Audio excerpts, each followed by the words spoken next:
So we are on the bottom of page 163. The last thing that was read was, but fire never ceases to be fire. So she's making a comparison. She's saying men fail in living up to their professions. So men fail all the time. They never do what they're supposed to do. They're not gentlemen when they're supposed to be. So they're the opposite of fire, because fire is fire. Whether it's in the woods or burning down a building, it doesn't change. Its nature never changes.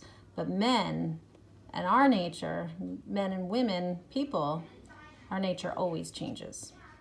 Okay, so now we are on the top of page 164. Don't mind my kids in the background. God knows you'll often find, if you inquire, some lording full of villainy and shame. If you would be esteemed for the mere name of having been by birth a gentleman, and stemming from some virtuous noble clan, and do not live yourself by gentle deed, or take your father's noble code and creed, you are no gentleman, though duke or earl. Vice and bad manners are what make a churl, or low-class person. So even though you might be in the upper class, that doesn't necessarily mean you are upper class. It all depends on how you act. So she's going on. She's very long-winded and just goes on and on about this idea of being a gentleman, because he was very insulting to her. He called her old. He called her low-bred. He judged her without really knowing her. And he didn't give her any kind of thanks for saving his life. Gentility is only the renown for bounty that your fathers handed down. Quite foreign to your person, not your own, gentility must come from God alone.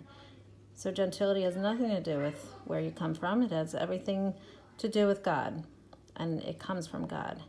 That we are gentle comes to us by grace, and by no means is it bequeathed with place or position. Reflect how noble, says Valerius, was Tullius, surnamed Hostilius, who rose from poverty to nobleness. And read Boethius, Seneca no less. Thus they express themselves and are agreed. Gentle is he that does a gentle deed. So she's just giving some examples of people who did not necessarily come from a noble state in society, but are still noble. Gentle is he that does a gentle deed. And therefore, my dear husband, I conclude that even if my ancestors were rude, yet God on high, and so I hope he will, can grant me grace to live in virtue still. A gentlewoman only when beginning to live in virtue and to shrink from sinning. So it's all a choice. You can choose to be virtuous and gentle, or you can choose not to be.